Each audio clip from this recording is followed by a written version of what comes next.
nos sustenta todos os dias. Obrigada, Pai, porque o Senhor tem sido bom para nós. Todos os dias da nossa vida, nós vivemos milagres do Senhor. Em todo o tempo da nossa vida, nós podemos viver a bondade que o Senhor tem. Como nós ouvimos outro dia, nós vivemos versículos todas as horas da nossa dia. Todo o tempo nós vivemos os versículos da Bíblia. E nós confiamos, Senhor. Nós confiamos a nossa vida no Teu abraço. Nós confiamos a nossa vida na Tua sabedoria. E eu te peço, Senhor, que essa noite nós estejamos aqui como corpo de Cristo, unidos em um só propósito. Em um só propósito de prestar culto ao Senhor. Por isso, Senhor, nós colocamos os nossos ouvidos atentos às palavras de vida que o Senhor transmitirá nessa noite. Nós colocamos o nosso coração em estado de receber as sementes poderosas que o Senhor vai nos comunicar. Nós colocamos, Senhor, a nossa alma, a nossa mente conectada ao Espírito, para que a gente possa se mover conforme a sua vontade. Que essa seja uma noite de manifestação daquilo que é o Teu bom propósito para as nossas vidas. Senhor, eu te peço que o Senhor me conduza durante esta noite para transmitir justamente as palavras de vida que o Senhor preparou. Eu te peço, Pai, sabedoria para que eu possa ser um vaso para transmitir a Tua água, a Tua unção nessa noite. Não quero falar sobre aquilo que eu acho, não quero falar daquilo que é próprio meu, mas eu quero falar daquilo que é próprio Seu, Pai. Eu me coloco à Sua disposição, sendo guiada pelo Teu Espírito, para a edificação do corpo de Cristo. Aleluia. Obrigada, Pai. Aleluia. Amém. Pode sentar, gente. Obrigada, moçada. Aleluia. Boa noite, gente.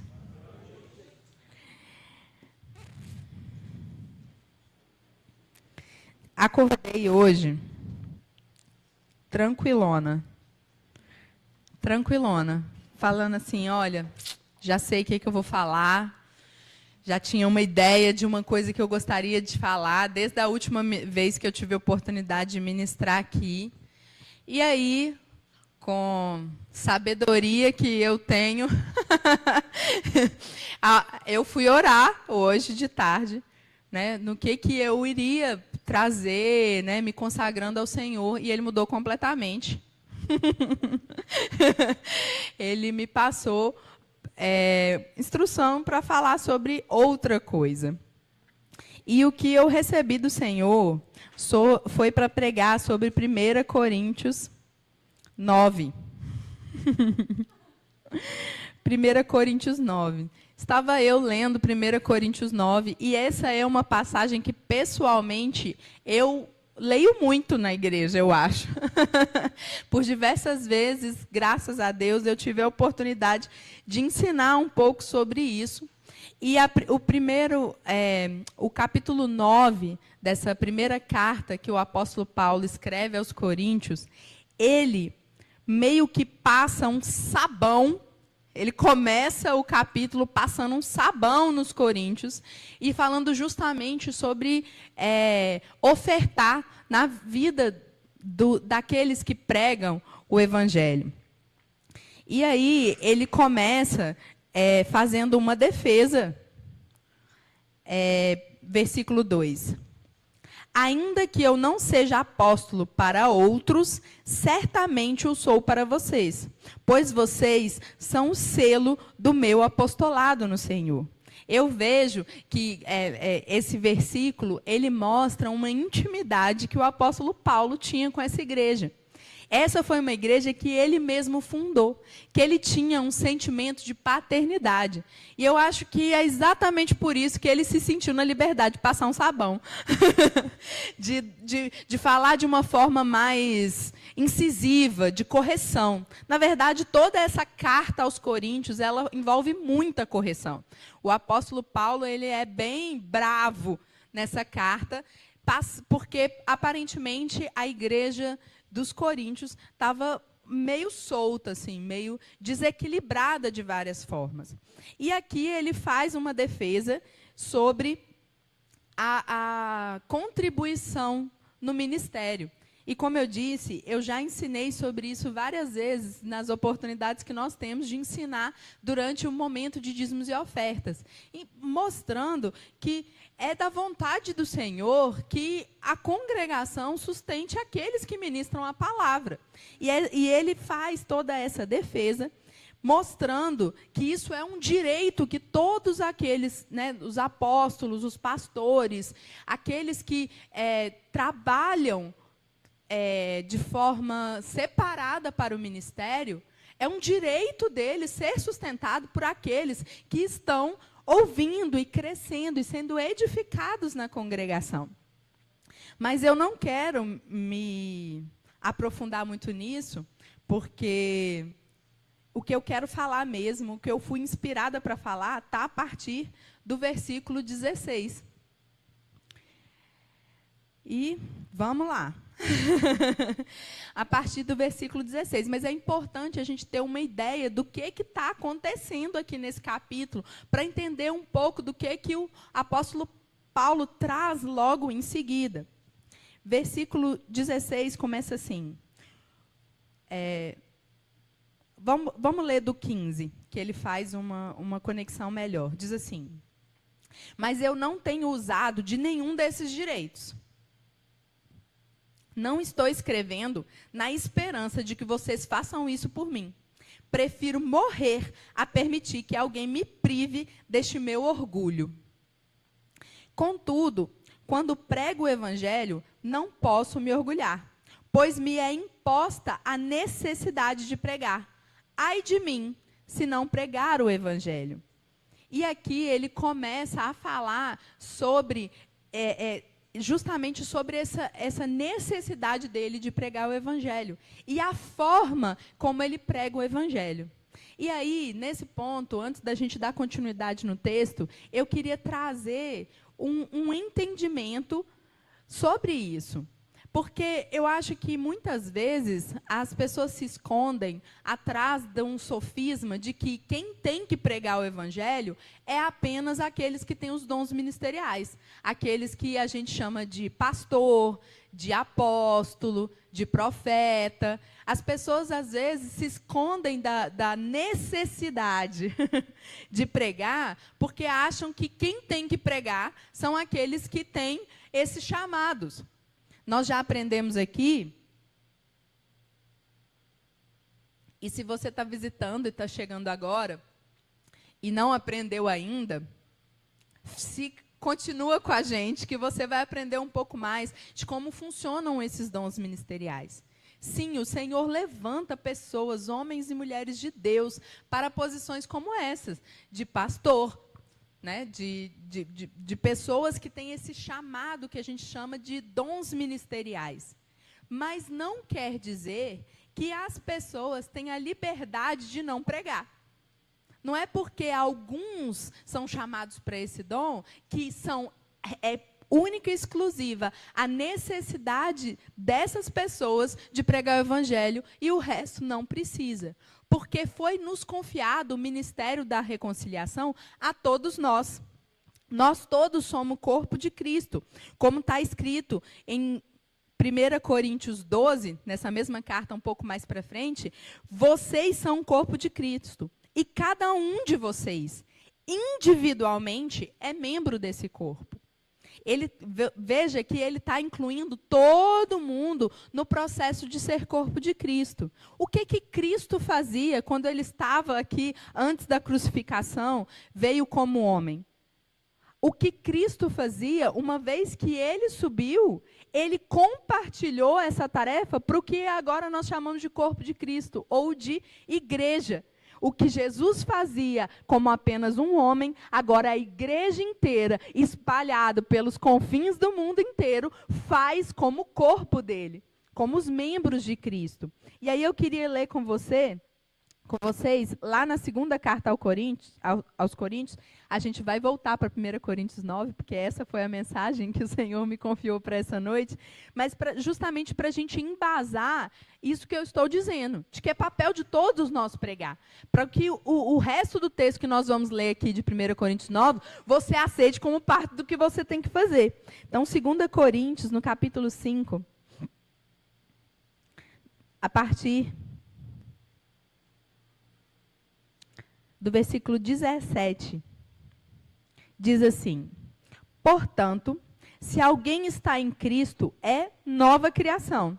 As coisas antigas já passaram, eis que surgiram coisas novas. Quem aqui está em Cristo? Amém. Todos aqueles que receberam Cristo como seu Senhor, está em Cristo. Agora recebeu essa nova criatura. Então está falando de todo mundo, certo? Todos nós. Tudo isso provém de Deus, que nos reconciliou consigo mesmo, por meio de Cristo, e nos deu o quê? O ministério da reconciliação. Nos deu. Quando ele fala nos, é todos esses que ele incluiu no processo de ser nova criatura. Nos deu o ministério da reconciliação. Ou seja, que Deus, em Cristo, estava reconciliando consigo o mundo, não levando em conta os pecados dos homens. E nos confiou o quê? A mensagem da reconciliação. Uma mensagem não é algo que é falado.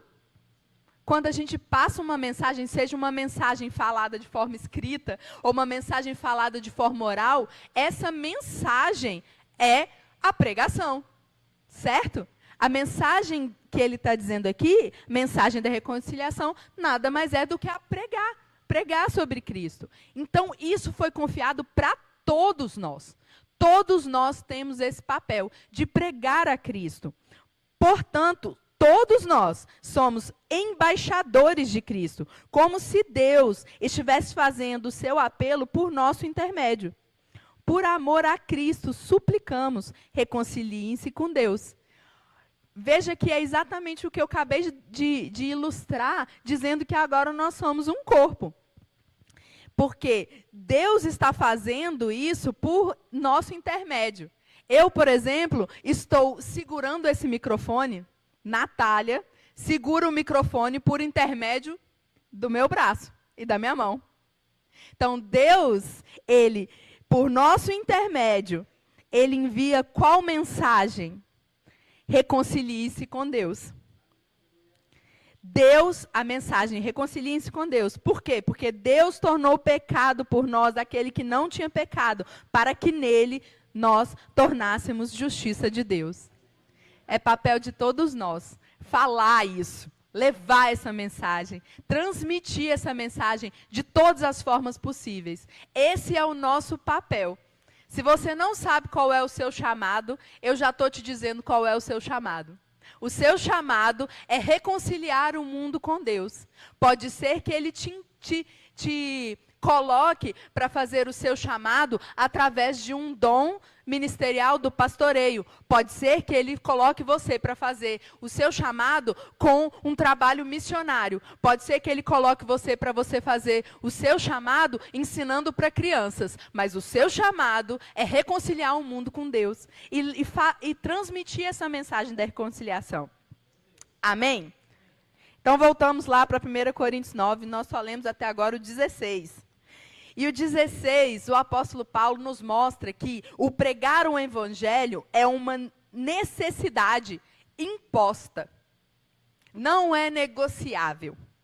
Nós precisamos fazer isso. Isso é imposto para a gente. O 17 diz, porque se prego de livre vontade, tenho recompensa.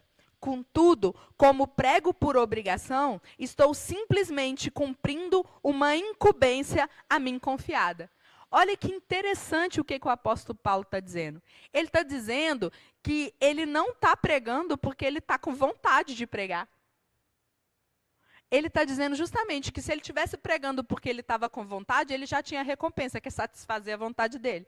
Ele já ia ficar pleno e satisfeito pelo simples fato de estar fazendo algo que era a vontade dele.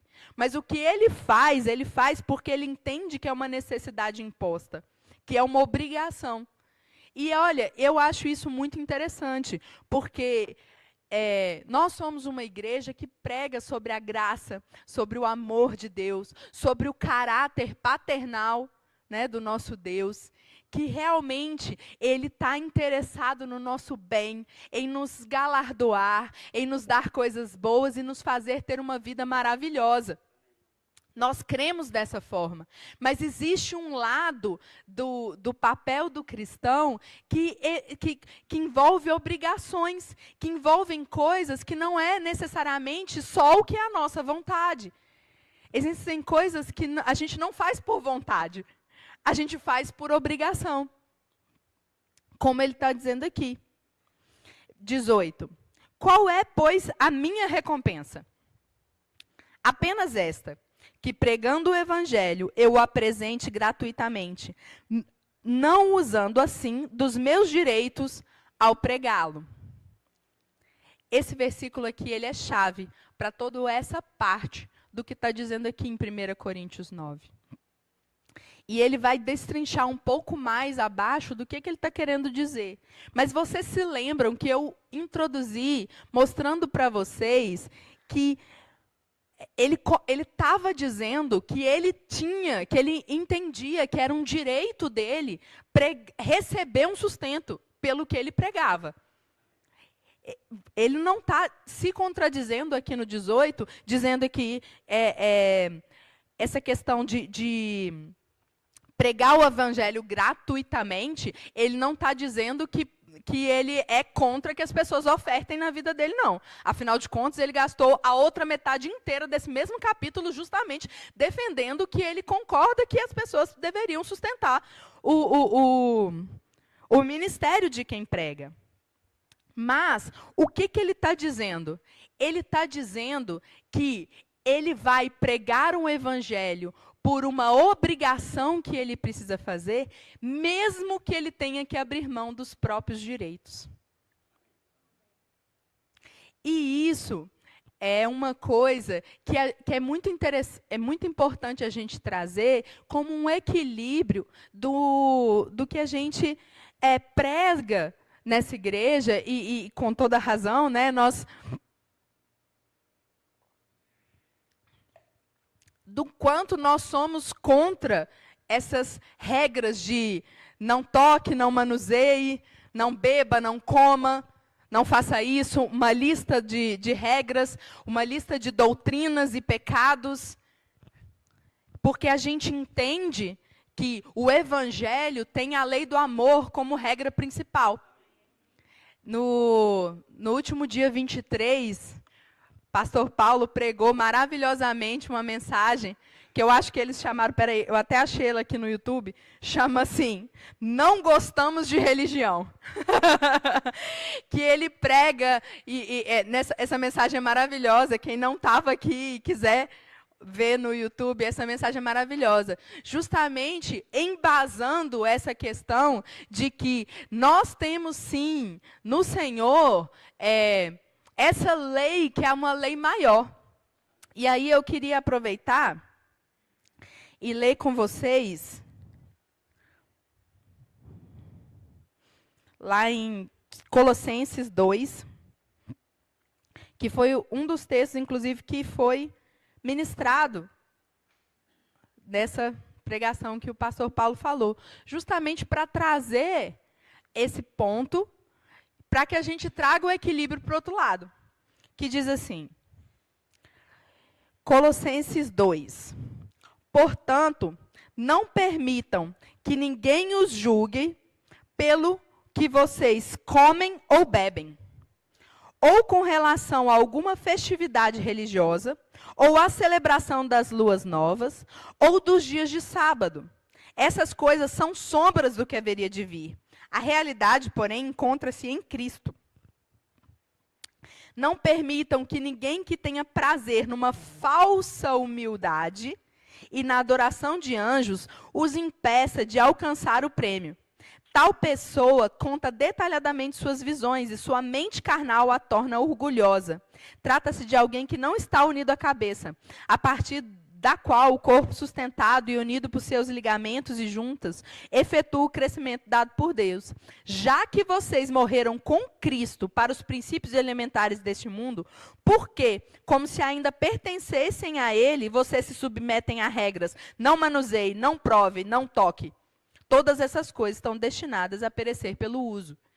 Veja que aqui é o próprio apóstolo Paulo, ele mesmo, ensinando que essa coisa de tipo, crente não faz isso, crente não faz aquilo, você não pode comer isso, você não pode beber aquilo, você não pode ir para essa festa, você não pode vestir essa roupa, não é coisa de Cristo. Isso é algo que pereceu. Isso não é algo, como ele disse aqui, nós não devemos permitir que as pessoas nos julguem por isso. Nós não devemos entender que isso são leis e regras de uma cartilha divina para as nossas vidas.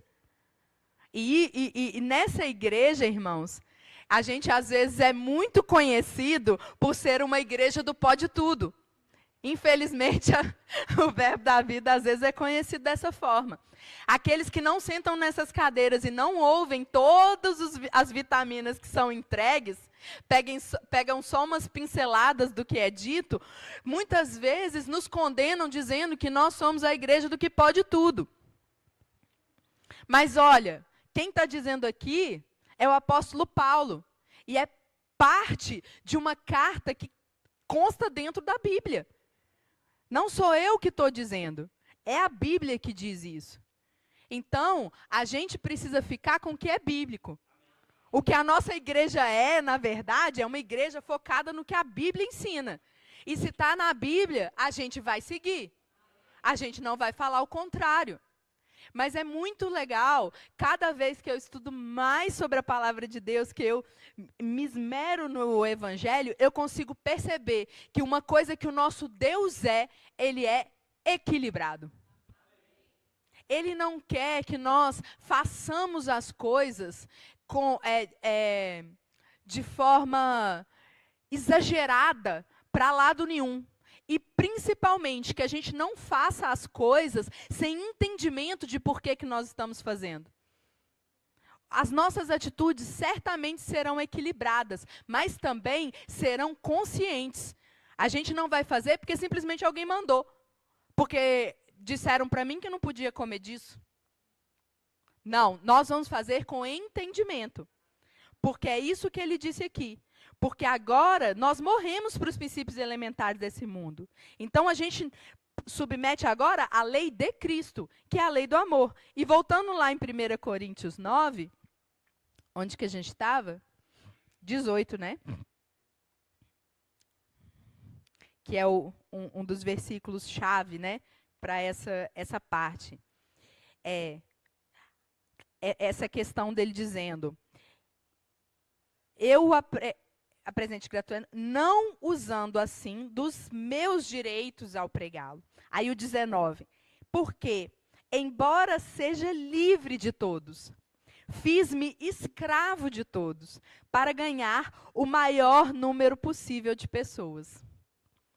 O que ele está dizendo? Ele está reforçando esse conceito que nós acabamos de ler. A liberdade que nós temos em Cristo, de não estarmos mais agora sujeitos a todas aquelas regrinhas de lavar a mão, que os próprios discípulos de Jesus eram tão criticados porque não lavavam a mão antes de comer, porque pegaram o trigo num dia de sábado. Em Cristo, nós não estamos mais sobre o domínio daqueles religiosos que nos julgam pelo que nós comemos e quando nós comemos. Mas a gente se faz escravo.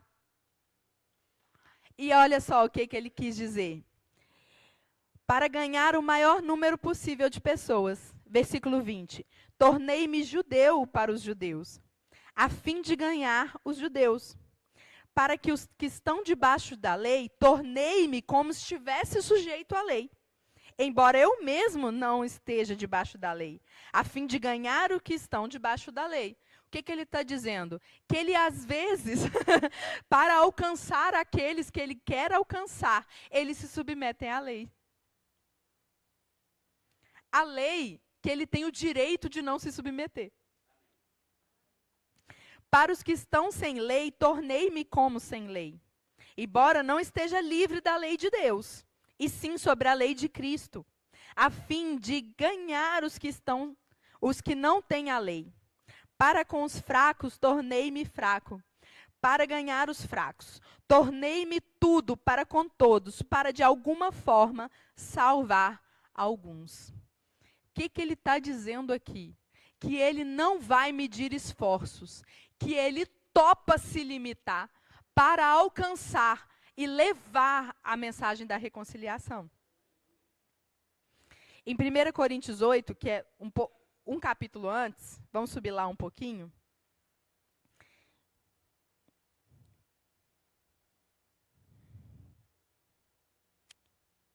Ele mostra aqui uma forma super prática dele aplicando justamente esses conceitos. 1 Coríntios 8, no versículo 6, ele diz assim: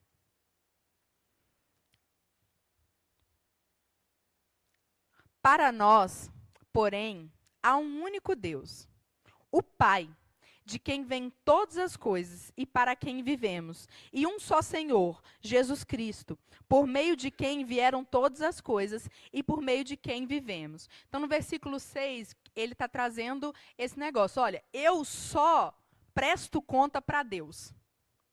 Né? Foi isso também que a gente já entendeu na carta dos Colossenses. A gente só presta conta para Deus. Quem define a lei sobre a nossa vida, quem pode, ninguém me julga, só Deus me julga. A única pessoa que nós prestamos conta, o nosso Senhor. Para Ele nós prestamos conta, não são as pessoas que vão dizer o que a gente pode ou não pode fazer. Mas olha que legal, versículo 7. Contudo, nem todos têm esse conhecimento. Alguns ainda habituados com os ídolos, comem esse alimento como se fosse um sacrifício idólatra. Como a consciência deles é fraca, fica contaminada. A comida, porém, não nos torna aceitáveis diante de Deus. Não seremos piores se não comermos, nem melhores se comermos. O que acontece? Só trazendo uma introdução. Esse capítulo aqui, ele está falando sobre, para os coríntios, essa questão se os coríntios devem ou não comer comida que foi consagrada em alguma festa religiosa, para algum deus qualquer. Se eles deveriam ou não deveriam comer, como é que fica essa situação? Quê? Cosme e Damião. Ficou pipoca de macumba. Gente, mas eu tô rindo, mas eu morro de dó. O tanto de criança que eu vejo que o pai não deixa comer um monte de coisa. Às vezes está rolando essas barraquinhas, tem tanta barraquinha gostosa nessa cidade, irmãos. O povo faz barraquinha. Chega a época do frio, que daqui a pouco está chegando. Chega a época do frio, que tem de barraquinha gostosa, cheio de comida boa aqui nessa cidade. E aí os meninos ficam doidos, chega a derreter de vontade de comer as coisas que estão na barraquinha. Mas os pais que não têm entendimento dessa liberdade que nós temos em Cristo, né, que nós acabamos de ler em Colossenses, fica assim, não pode comer. Não pode comer, porque isso aqui foi consagrado para santo. Não pode comer.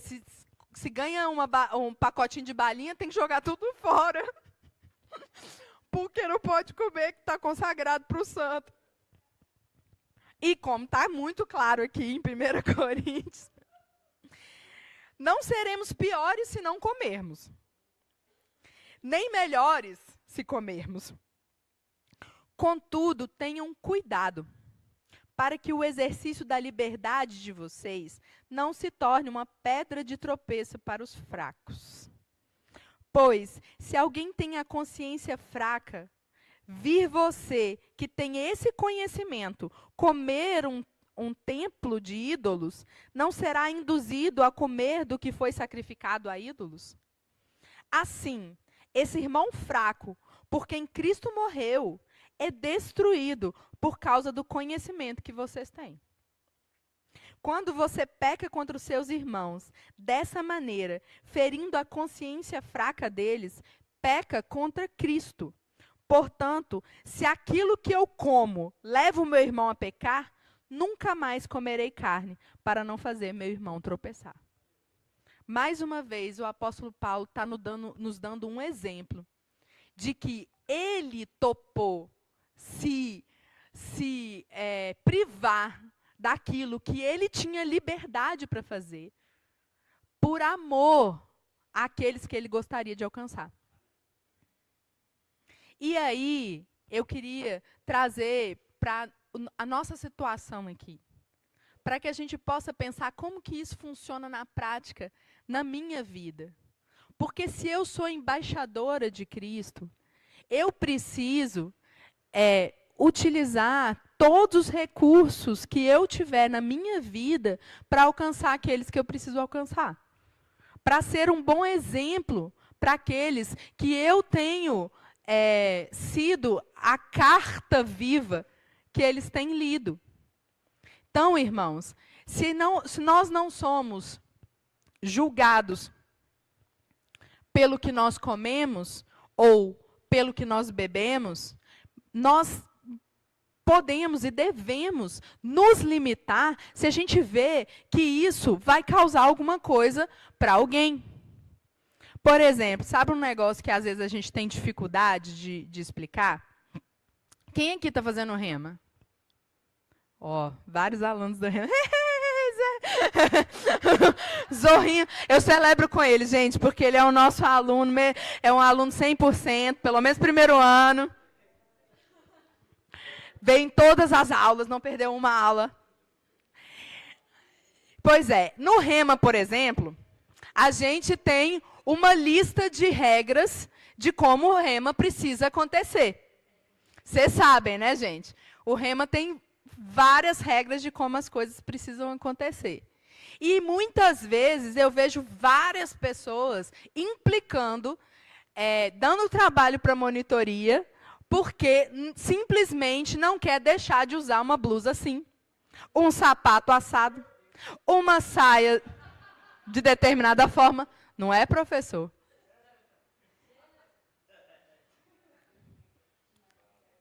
Porque, irmãos, eu não sei, sinceramente, eu não posso dizer exatamente, precisamente, por que existe regra de vestimenta no rema. Mas eu posso supor. Um dos motivos do qual eu suponho que existe regras de vestimenta no rema é, o rema é interdenominacional. Por mais que a gente entenda várias liberdades que nós temos, e ao longo de todo o curso, esses irmãos também vão entender as liberdades que eles têm em Cristo, na denominação deles, pode ser que seja absolutamente escandaloso determinado tipo de roupa. E aí, ao invés do irmão ficar focado em receber a palavra que o professor está ensinando, ele fica escandalizado com a roupa. E isso não é amar o irmão.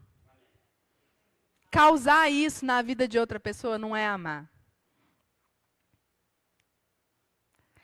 Eu consigo imaginar também que, por mais que a roupa, por mais que a pessoa não tenha esse tipo de crença, né, na denominação dele, que seja simplesmente, né, uma pessoa comum, normal, ele está aqui com o propósito, por exemplo, de ouvir, por exemplo, é ótimo, com o propósito de aprender a palavra, por exemplo, não, é para isso mesmo. Ele está aqui com o propósito de aprender a palavra. Mas aí, dependendo, a outra pessoa do sexo oposto vem com aquela roupa que fica difícil de tirar o olho. Mais um motivo pelo qual eu acho que a roupa não deveria ser motivo para tirar a atenção de ninguém da palavra de Deus.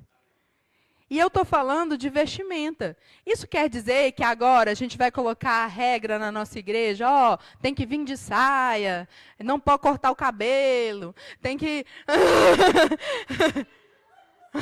Ainda mais eu, né? Por causa disso? Não.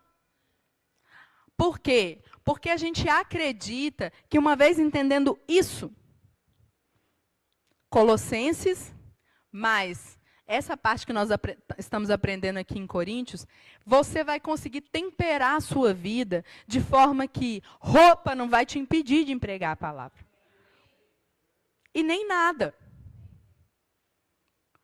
Você é uma coisa, a gente não gosta de religião.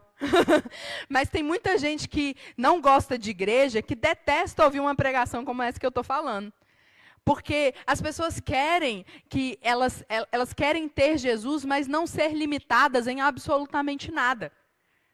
Imagina um irmão desse se eu tivesse lido o início de 1 Coríntios 9, que ainda fala sobre o bolso. Porque são coisas que tiram, muitas vezes, a gente do nosso lugar de dono do próprio nariz, por assim dizer, né? Dono das minhas coisas, da minha vida. Mas quando nós entregamos o senhorio para o Senhor Jesus, o que a gente está fazendo?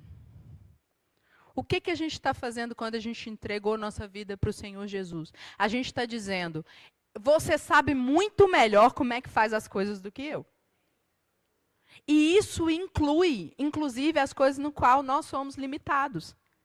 Limitar-se pelo outro é cristianismo.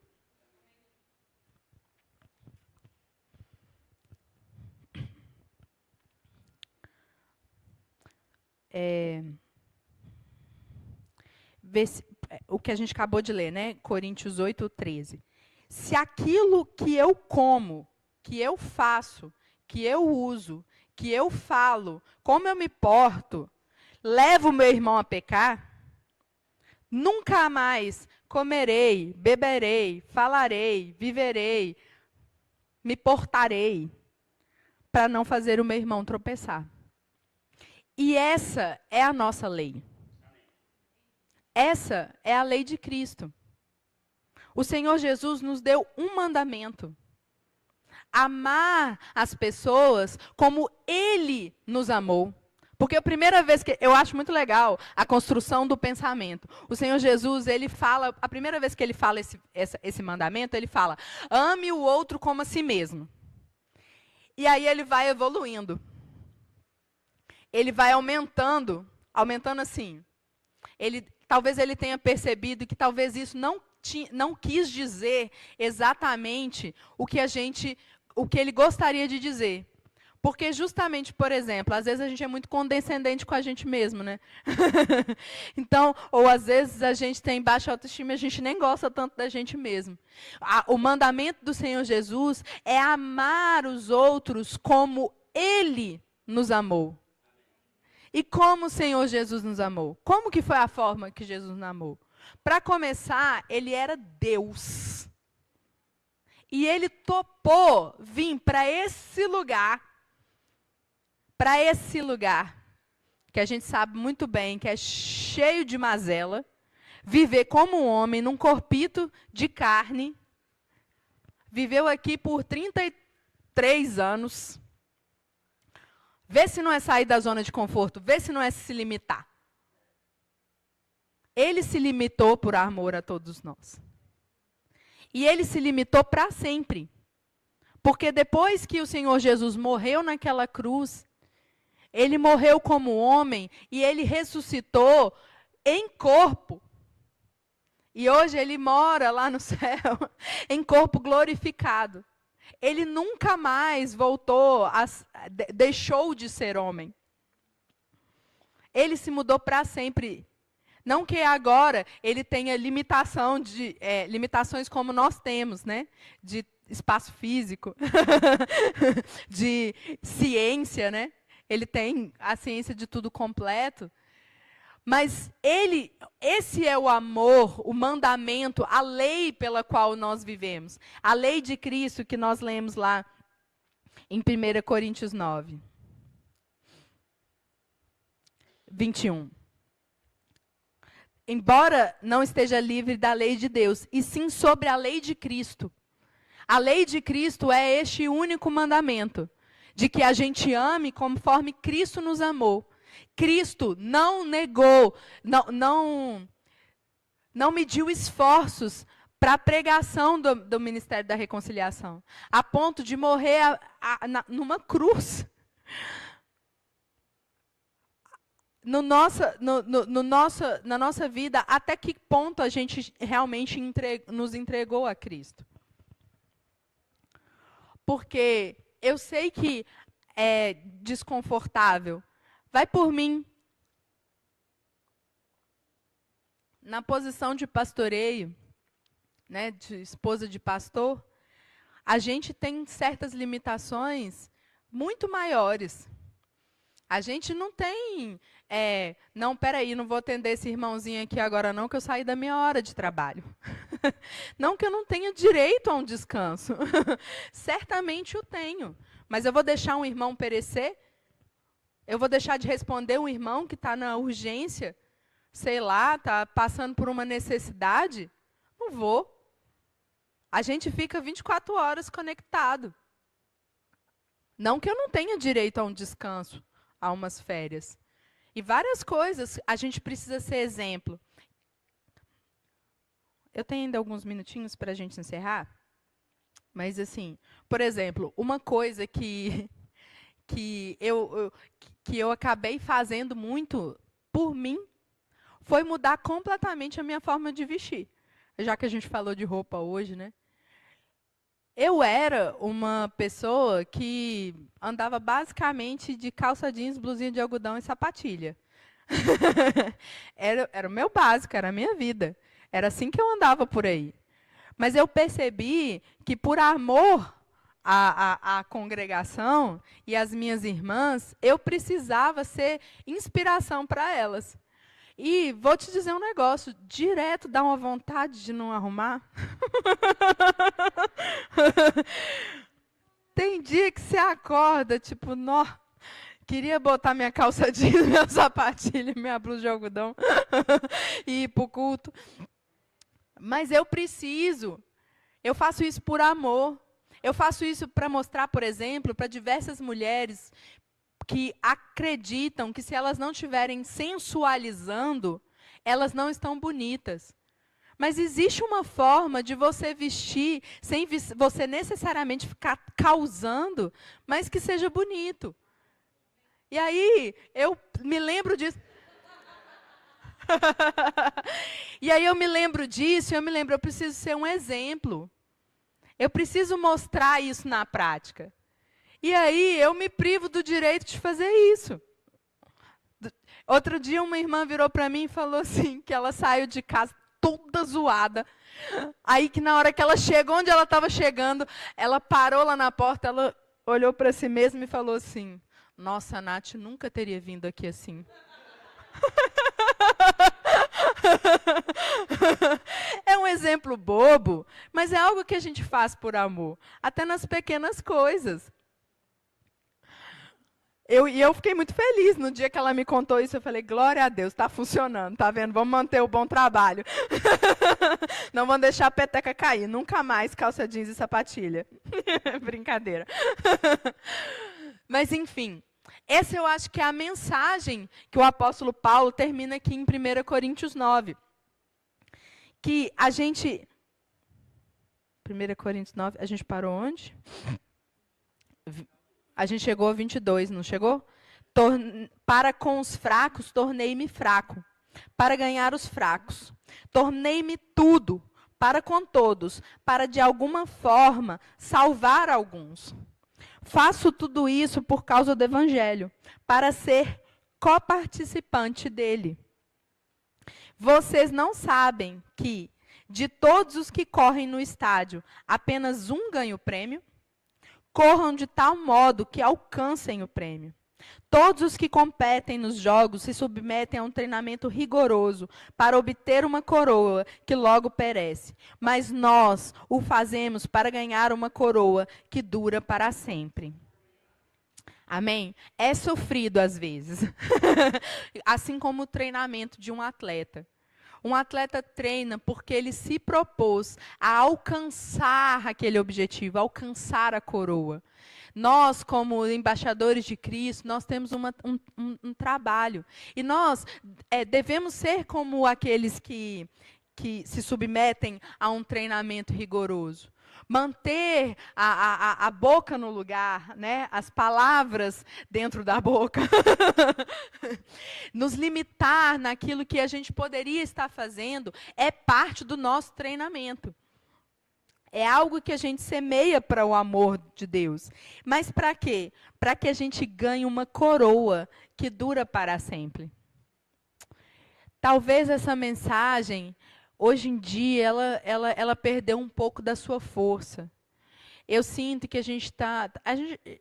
Aí é um sentimento que eu tenho que a gente está realmente nos últimos minutos, segundos, dos últimos tempos. E hoje em dia, uma mensagem que a gente fala sobre eternidade não tem tanto poder. Né? As pessoas pensam assim, eu vou ganhar uma coroa. Para quando mesmo que eu vou ganhar essa coroa? Mas não dá para usar hoje, não? Dá para vender? Não dá para fazer nada com essa coroa agora? Gente, mas assim, se a gente comparar a nossa vida terrena em relação à eternidade, é tão importante a gente ter o foco nessa coroa, né, não? Porque qualquer um de nós, por mais que viva 120 anos, sei lá, a pessoa que mais viveu no mundo viveu, sei lá, 130 anos. Por mais que a gente viva 130 anos, o que é 130 anos perto de uma eternidade? Eu acho que tudo que eu puder alcançar para esse tempo, que vai muito além do que eu consigo até conseguir entender de tempo, vale a pena. Vale a pena me limitar nesse pedacinho que é só o meu tempo de vida, para que eu possa alcançar uma coroa imperecível, para que eu possa agradar o Deus da eternidade. Sendo assim, não corro como quem corre sem alvo, e não luto como quem esmurra o ar, mas esmurro o meu corpo e faço dele meu escravo, para que, depois de ter pregado aos outros, eu mesmo não venha a ser reprovado. E misericórdia, se nós estamos procurando ganhar uma coroa, imagina a gente ganhar uma reprovação. Tirar 0 na prova. Tá doido? Eu não tenho medo de muita coisa não, mas disso eu tenho.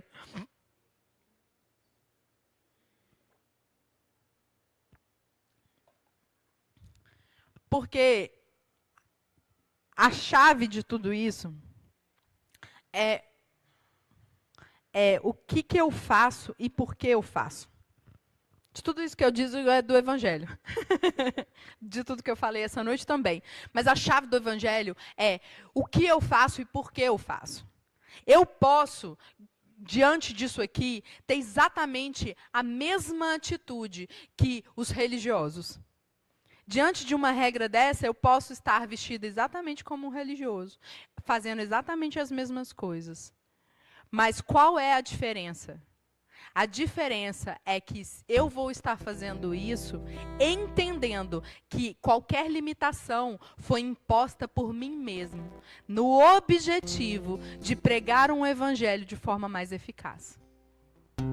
Se eu decidir, por exemplo, para não escandalizar um irmão, não comer numa barraquinha, eu vou fazer isso com a consciência de que eu estou fazendo isso em amor. E, de novo, quero deixar claro que eu não tenho nada contra a barraquinha. E nem as balas que dá para as crianças. O que eu tenho contra é a gente usar desse tipo de discurso de liberdade para a gente afrontar as pessoas. A gente utilizar das nossas direitos de forma que, não tem nada que me condena. Só o Senhor que pode me julgar. Então, eu vou fazer isso aqui e azar do que as outras pessoas estão pensando.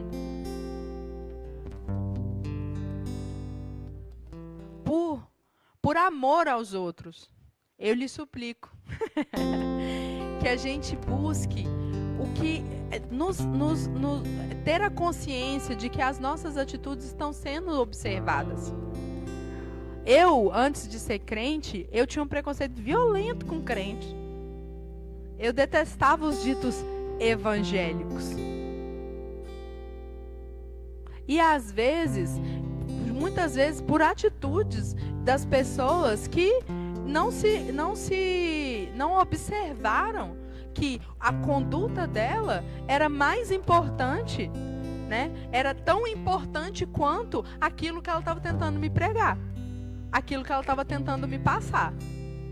É claro que eu estou falando aqui apenas de coisas lícitas. Obviamente, não é pra gente ainda ultrapassar essa liberdade, né? Muitos dos escândalos que a gente vê por aí é justamente pessoas que estão ultrapassando. Mas muitos dos escândalos são pessoas que estão lá, sentadas no trono delas como eu sou justificada por Cristo, então posso fazer o que eu quiser.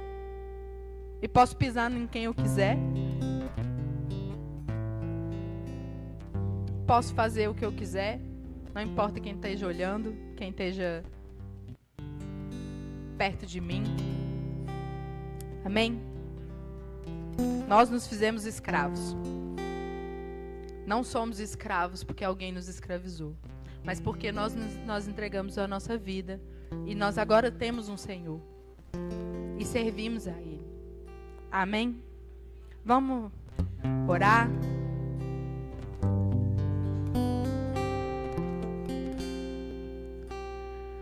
Vamos nos consagrar.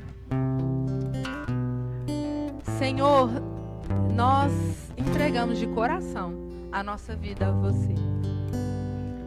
Nós entregamos, Senhor, para que o Senhor nos coloque nos moldes que o Senhor quer para as nossas vidas. Nos comprometemos, Senhor, a agir conforme a sua lei do amor, a observar o que é melhor para o outro, diante de qualquer coisa que seja da nossa própria conveniência. Senhor, eu coloco nas suas mãos todos os meus direitos, para que o Senhor me conduza conforme a embaixadora que o Senhor me estabeleceu. Nada para mim é precioso, a não ser aquilo que o Senhor tem de presente para mim. Eu busco, Senhor, eu corro em direção à coroa imperecível. Mantenho os meus olhos fitos no Senhor, na eternidade que nós temos semeado nesse lugar. Senhor, o norte de Minas é muito grande e nós não mediremos esforços para alcançar cada pessoa que precisa ser liberta através da Tua palavra, através do entendimento, Senhor, de quem o Senhor é, do Teu amor, da Tua graça. Nessa noite, Senhor, nessa noite, nós temos um novo entendimento mais profundo daquilo que é o nosso papel. E colocamos, Senhor, nas Tuas mãos, para que o Senhor nos conduza. Nos conduza, Senhor, guiados pelo Teu Espírito, naquilo que nos convém. Porque nós sabemos que só o Senhor nos julga, mas nós nos fizemos escravos daqueles que nós queremos alcançar, para que ninguém se perca. O tempo está curto, mas o Senhor nos capacita para toda boa obra. Aleluia.